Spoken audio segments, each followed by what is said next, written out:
2009 সালের 25শে মে সুন্দরবনে আছড়ে পড়েছিল শক্তিশালী ঘূর্ণিঝড় আয়লা, যে কারণে তছনছ হয়ে গিয়েছিল সুন্দরবনের একটা বড় এলাকা, যে ক্ষত এখনো বয়ে বেড়াচ্ছে সুন্দরবনের সাধারণ মানুষ। প্রিয় দর্শক, আজকের পূর্বাভাসে আপনাদেরকে জানাবো যে 25শে মে একটা ওয়েদার সিস্টেম কিন্তু তৈরি হওয়ার সম্ভাবনা রয়েছে, যেটা সেই সময় সুন্দরবন এবং লাগোয়া বাংলার উপকূলবর্তী এলাকার কাছাকাছি জায়গাতে অবস্থান করতে পারে। কি হতে পারে সেই ওয়েদার সিস্টেমটার সম্ভাব্য গতিবিধি, সেই ব্যাপারেও কিছুটা ইঙ্গিত দিয়ে রাখবো। প্রিয় দর্শক, ব্যক্তিগত কিছু সমস্যার জন্য বিগত 7 দিনে ওয়েদার উইথ শুভেন্দু চ্যানেলে নিয়মিত আপডেট আসেনি, সেজন্য আমি আন্তরিকভাবে ক্ষমাপ্রার্থী। প্রিয় দর্শক, আজ হলো 13ই মে, মঙ্গলবার, সাল 2025। আজকে প্রথমে একটু সর্বশেষ উপগ্রহ চিত্রের দিকে নজর রাখবো। ভারতীয় সময় ঘড়িতে এখন সকাল 10টা 35 বাজে। আরব সাগরের দক্ষিণাঞ্চল, বঙ্গোপসাগরের দক্ষিণাঞ্চলে মেঘের আনাগোনা লাগাতার বৃদ্ধি পাচ্ছে। প্রিয় দর্শক, এটা কোথাও না কোথাও বর্ষা আসার ইঙ্গিত কিন্তু দিতে শুরু করেছে, এবং এই সময় এখানে মৌসুমি বায়ু সেটা ভারত মহাসাগরের একটা বড় এলাকাকে কভার করে ফেলেছে। তারপর এটা মাদাগাস্কার যে দ্বীপপুঞ্জ রয়েছে আফ্রিকা মহাদেশের, সেই এলাকার কাছাকাছি জায়গা থেকে ঠিক এইভাবে টার্ন করার পর কিন্তু এটা আবার এইভাবে যেতে থাকছে, এবং এই সময় এই আর্দ্রতাপূর্ণ হাওয়া বা মৌসুমি বায়ু কিন্তু এই এলাকাগুলো কভার করার সঙ্গে সঙ্গে আগামী কয়েকটা দিনের মধ্যে এই এলাকাগুলোর আরও বেশ কিছু জায়গাতে প্রবেশ করার সম্ভাবনা থেকে যাচ্ছে। পরবর্তীতে 25শে মে এবং তার কিছুটা আগে থেকে এখানে ওয়েদার সিস্টেম জন্ম নিতে শুরু করবে, সম্ভাবনা এরকমই রয়েছে, এবং সেই ওয়েদার সিস্টেমটা টানে কিন্তু বর্ষা প্রবেশ করে যেতে পারে দক্ষিণ আন্দামান সাগর এবং লাগোয়া আশেপাশের জায়গাগুলোতে। সেই সাথে কেরল এবং লাগোয়া আশেপাশের জায়গাগুলোতেও কিন্তু বর্ষা প্রবেশ করার সম্ভাবনা থাকছে মে মাসের শেষের দিকটাতে অথবা জুনের একেবারে শুরুতে। এদিকে আমরা যদি এখনকার সম্ভাব্য পরিস্থিতির দিকে নজর রাখতে চাই, তাহলে দেখা যাচ্ছে যে এই সময় মধ্য ভারতের বিভিন্ন এলাকার উপরে বজ্রগর্ভ মেঘপুঞ্জ তৈরি হচ্ছে। তবে উত্তরপ্রদেশ, বিহার এবং গাঙ্গেয় দক্ষিণবঙ্গের বেশিরভাগ জায়গার আকাশ, উত্তরবঙ্গের আকাশ প্রায় পরিষ্কার বলা চলে। বিহার, উত্তরপ্রদেশ, ঝাড়খণ্ডের একাংশ এবং লাগোয়া আশেপাশের জায়গাগুলোতে ব্যাপক তাপপ্রবাহ চলছে রাজস্থান, সেই সাথে ভারতের রাজধানী দিল্লি সহ পাঞ্জাব, হরিয়ানা এবং লাগোয়া আশেপাশের জায়গাগুলোতে। এই সময় কি হচ্ছে, গুজরাট এবং লাগোয়া পশ্চিমের এই প্রতিবেশী দেশের দিক থেকে গরম হাওয়া সেটা কিন্তু প্রবেশ করছে, তারপর সেটা এইভাবে কার্ভ করে নামতে থাকছে, এবং তা কিন্তু পূর্ব ভারতের দিকেও চলে আসছে। ঝাড়খণ্ড এবং লাগোয়া আশেপাশের জায়গাগুলোর এখানে আসার পর কিন্তু বাধাপ্রাপ্ত হচ্ছে আর্দ্রতাপূর্ণ হাওয়ার কাছে। আর্দ্রতাপূর্ণ হাওয়া সেটা কিন্তু বঙ্গোপসাগরের দিক থেকে প্রবেশ করার পর গাঙ্গেয় দক্ষিণবঙ্গ এবং আশেপাশের এলাকার দিক দিয়ে প্রবেশ করতে থাকছে, এবং তা সোজা উত্তরবঙ্গ এবং আশেপাশের এলাকার দিকে চলে যাচ্ছে, এবং এই হাওয়া কিন্তু এখানে এসে ধাক্কা খাচ্ছে। ফলে পশ্চিমের যে গরম হাওয়া তা সরাসরি গাঙ্গেয় দক্ষিণবঙ্গের ভিতরের যে জেলাগুলো কলকাতা, হাওড়া, হুগলি, নদিয়া এবং আশেপাশের যে এলাকাগুলো, সেখানে সরাসরি প্রবেশ করতে পারছে না ঠিকই, কিন্তু তার পরোক্ষ প্রভাব এই জেলাগুলোর উপর পড়ছে। এই গরম হাওয়ার ধাক্কা এবং সেই সাথে অতিরিক্ত জলীয় বাষ্প যেটা বঙ্গোপসাগরের দিক থেকে প্রবেশ করছে, তো দুটোর মিশ্রণে কিন্তু সেই জলীয় বাষ্পগুলো যেটা হিট প্রবেশ করছে পশ্চিমের দিক থেকে, সেই জলীয় বাষ্প অতিরিক্ত গরম হয়ে উঠছে, এবং লোয়ার ট্রপোস্ফিয়ারিক লেভেলে অর্থাৎ মাটির কাছাকাছি উচ্চতায় যেখানে যে জায়গাতে আমরা ঘোরাফেরা করছি, আমাদের এই কারণেই গরমের মাত্রা অতিরিক্ত বেশি অনুভূত হচ্ছে, অর্থাৎ ফিলস লাইক টেম্পারেচার কিন্তু অনেক বেশি মনে হচ্ছে। এই মুহূর্তে উত্তরবঙ্গের বিভিন্ন জেলা হয়ে বজ্রগর্ভ মেঘ অর্থাৎ ঝড় বৃষ্টি নিয়ে বজ্রগর্ভ মেঘ কিন্তু আসামের গুয়াহাটি সহ আশেপাশের বিভিন্ন এলাকা হয়ে তা ধীরে ধীরে আসামের শিলচর সহ আশেপাশের এলাকার দিকে এগিয়ে যাচ্ছে। বাংলাদেশের উত্তরাঞ্চলে, উত্তর পূর্বাঞ্চলে সিলেট ডিভিশনে কিছু কিছু জায়গাতেও আগামী কয়েক ঘন্টা ঝড় বৃষ্টির সম্ভাবনা। ত্রিপুরার একেবারে দক্ষিণ পশ্চিমাঞ্চলে কিছু কিছু জায়গার সঙ্গে বাংলাদেশের কুমিল্লা সহ সেনবাগ, ফেনী, নোয়াখালী এই এলাকাগুলোর কোথাও কোথাও খানিকটা বিক্ষিপ্ত ঝড় বৃষ্টির সম্ভাবনা আগামী কয়েক ঘন্টায়। বরিশাল ডিভিশনের দক্ষিণাঞ্চলের কিছু কিছু জায়গা এবং আশেপাশের হাতিয়া সহ যে দ্বীপপুঞ্জগুলো রয়েছে সেখানেও খানিকটা বিক্ষিপ্ত ঝড় বৃষ্টির সম্ভাবনা রয়েছে আগামী কয়েক ঘন্টার মধ্যে।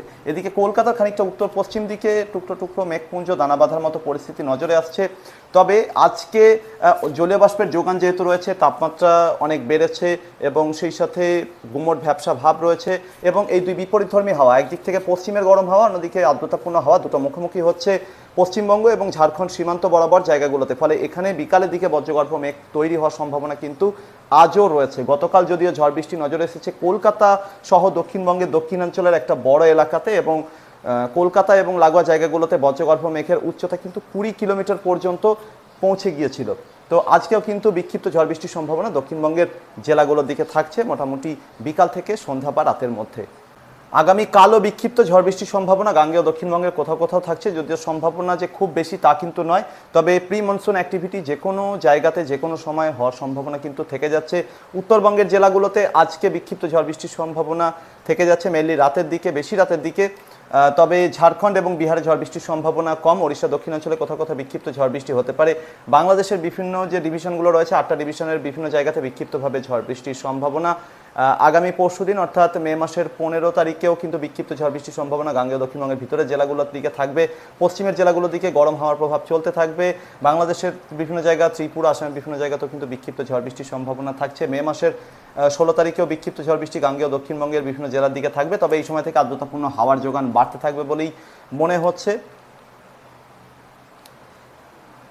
এবং যেরকমটা ইঙ্গিত পাওয়া যাচ্ছে যে এই সময় আর্দ্রতাপূর্ণ হাওয়ার যোগান বাড়তে থাকবে লাগাতার মে মাসের 16 তারিখের পর থেকে। তাই ঝড় বৃষ্টির সম্ভাবনা অনেকটা বেড়ে যাবে। ঝাড়খণ্ড, বিহার, ওড়িশা এবং আশেপাশের জায়গাগুলোতে ঝড় বৃষ্টি চলবে। ঝড় বৃষ্টি চলবে উত্তর বঙ্গের বিভিন্ন জায়গা, আসাম, ত্রিপুরা এবং এর আশেপাশের জায়গাগুলোর দিকে। এবং মডেলেরও যেরকমটা ইন্ডিকেশন পাওয়া যাচ্ছে তাতে অনুমান যে এই সময় কিন্তু প্রায় প্রত্যেকটা দিনই ঝড় বৃষ্টির সম্ভাবনা থাকছে 16ই মে থেকে পরবর্তী বেশ কয়েকটা দিনের মধ্যে। এক্ষেত্রে এই সম্ভাব্য ঝড় বৃষ্টির হাত ধরে কিন্তু 16ই মে থেকে, যেরকমটা বলছিলাম, তাপমাত্রা খানিকটা এবং তার সাথে গরমও খানিকটা কমার সম্ভাবনা কিন্তু। এবং এই সময় কি হতে থাকবে, যত মে মাসের আমরা শেষের দিকে যেতে থাকবো, মে মাসের 22-23 তারিখ হতে হতে কিন্তু বঙ্গোপসাগর, আরব সাগরের বিভিন্ন এলাকার দক্ষিণাঞ্চলের জায়গাগুলোতে হাওয়ার গতি লাগাতার বৃদ্ধি পেতে থাকবে। এবং সবশেষে বঙ্গোপসাগরের মধ্যবর্তী জায়গাতে অর্থাৎ মধ্য বঙ্গোপসাগরে এখানে একটা নিম্নচাপ ধীরে ধীরে দানা বাঁধতে পারে মে মাসের 23 বা 24 তারিখ নাগাদ। সেটা কিন্তু ধীরে ধীরে উড়িষ্যা এবং লাগোয়া গাঙ্গেয় দক্ষিণবঙ্গের দিকে এগোনোর সম্ভাবনা রয়েছে।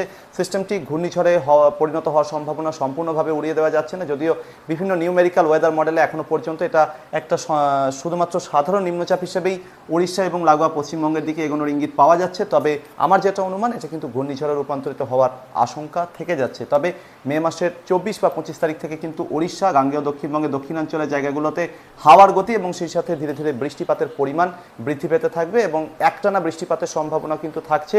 সেক্ষেত্রে মে মাসের 25-26 তারিখ নাগাদ কিন্তু এই দুটো দিন একটানা বৃষ্টিপাতের একটা সম্ভাবনা এই এলাকাগুলোতে, বিশেষ করে দক্ষিণবঙ্গের বিভিন্ন জেলা, ওড়িশার বিভিন্ন জেলা এবং লাগোয়া দক্ষিণ বাংলাদেশের বিভিন্ন জেলাতেও কিন্তু তৈরি হতে পারে।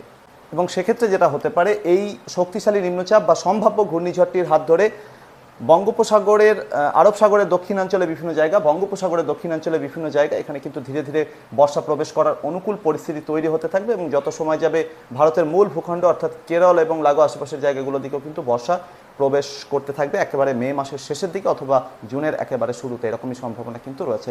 প্রিয় দর্শক, আগামী কয়েকটা দিনে প্রায় প্রত্যেকটা দিনই কোথাও না কোথাও ঝড় বৃষ্টি হতে থাকবে পূর্ব ভারতের দিকটাতে, যার মধ্যে পশ্চিমবঙ্গের বিভিন্ন জায়গা, ওড়িশার কিছু কিছু জায়গা, বাংলাদেশের বিভিন্ন এলাকার সঙ্গে সঙ্গে ত্রিপুরা, আসামের বিভিন্ন জায়গাতে।